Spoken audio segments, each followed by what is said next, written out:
আজকে আমি তোমাদের সাথে শেয়ার করব মিষ্টি কুমড়া দিয়ে চিকেনের একটা তরকারি। তো এটা খেতে অসাধারণ। তো তোমরা মিষ্টি কুমড়া তো অনেক রকমভাবে রেসিপি বানিয়ে খেয়েছো, কিন্তু একবার এভাবে মাংস দিয়ে বানিয়ে খেয়ে দেখবে, এর স্বাদ কোনোদিন বলতে পারবে না। তো এই তরকারি করার জন্য এখানে আমি একটা মিষ্টি কুমড়া নিয়ে নিয়েছি। তো এখন এটাকে মাঝখান দিয়ে দুভাগ করে নেব। তো খুব কম মশলায় ঘরে থাকা মশলা দিয়ে তোমরা এটা তৈরি করে দিতে পারবে। তো দেখো আমি এভাবে দুভাগ করে আমি খোসাটা ছাড়িয়ে মিষ্টি কুমড়াগুলো টুকরো টুকরো করে কেটে নেব। তো তোমাদের কাছে অনুরোধ রইল আমার ভিডিওটা প্রথম থেকে শেষ পর্যন্ত দেখবে, আশা করি ভালো লাগবে। ভালো লাগলে অবশ্যই লাইক কমেন্ট শেয়ার করতে ভুলবে না। আর তোমাদের কাছে অনুরোধ রইল আমার ভিডিওটা যারা যারা নতুন দেখছো তাদেরকে আমার চ্যানেলটা অবশ্যই সাবস্ক্রাইব করে পাশে থাকবে। তো এখানে দেখো আমি সবগুলো মিষ্টি কুমড়া টুকরো টুকরো করে কেটে নিয়েছি। তো এখন আমি নিয়ে নেব মাংস। তো মাংসগুলো নিয়ে নিয়েছি। তো এখানে 500 গ্রাম মাংস আছে। তো এখন এগুলোকে ছোটো ছোটো পিস করে কেটে ভালোভাবে ধুয়ে নিব। তো দেখো কেটে নিয়েছি। তো এখন এগুলোকে ভালোভাবে জল দিয়ে ধুয়ে আমি একটা কড়াতে উঠিয়ে নেব। তো দেখো কড়াইটা উঠিয়ে দিয়েছি। তো এখন আমি দিয়ে দিব পেঁয়াজ কুচি আর দিয়ে দিব আদা রসুন একসাথে থেতো করা। তো তোমরা চাইলে পেস্টটাও থেতো করে দিতে পারো। তা দিয়ে দিব সব মশলাগুলো দিয়ে দিব এখানে। তো জিরে গুঁড়ো, ধনে গুঁড়ো, হলুদ গুঁড়ো, লঙ্কার গুঁড়ো দিয়ে দিব আর দিয়ে দিব গরম মশলা গুঁড়ো। গরম মশলাটা তোমরা পরেও দিতে পারো, কিন্তু আমি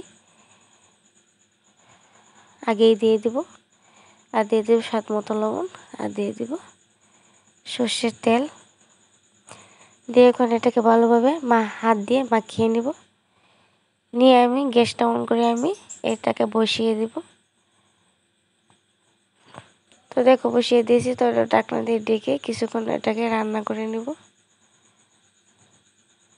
তো এইভাবে যতক্ষণ না মশলা থেকে তেলটা ছেড়ে আসছে ততক্ষণ আমি এই মাংসটা ভালোভাবে কষিয়ে নিব। তোমরা একবার হলো বানিয়ে দেখবি, বলতে পারবে না। তো এখন মিষ্টি কুমড়াগুলোকে আমি জল দিয়ে এগুলোকে ভালোভাবে ধুয়ে নিব।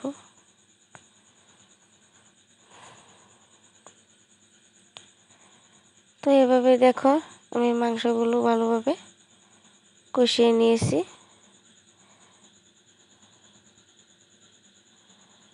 তোকে দেখো ভালোভাবে কষানো হয়ে গেছে। তো এখন দিয়ে দেব মিষ্টি কুমড়াগুলো, আমি দিয়ে দিব এর মধ্যে।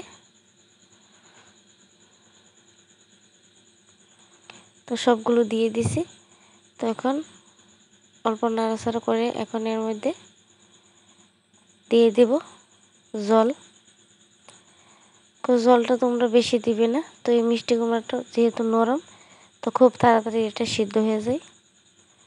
তো এভাবে নাড়াচাড়া করে আমি এটাকে ঢাকনা দিয়ে ডেকে এটাকে কিছুক্ষণ রান্না করে নেব।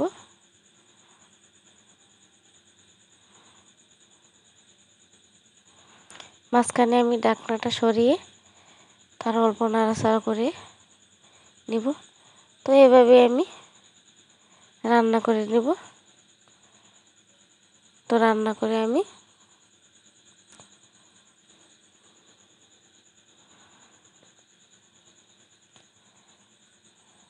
মিষ্টি কুমড়াগুলো সিদ্ধ হয়ে গিয়েছে। তো এটাকে নামিয়ে আমি কিছুক্ষণ পরে এটাকে পরিবেশন করব। তো দেখো কি সুন্দর হয়েছে দেখতে, যেমন খেতে কিন্তু অসাধারণ। তো আমি একটা বাটিতে আমি পরিবেশন করে নেব। তো দেখো পরিবেশন করে নিয়েছি। একবার হলো বাসায় বানিয়ে দেখবে, খেতে অসাধারণ লাগে। সুস্থ থাকবে, ভালো থাকবে, পরবর্তী ভিডিওর জন্য অপেক্ষা করবে।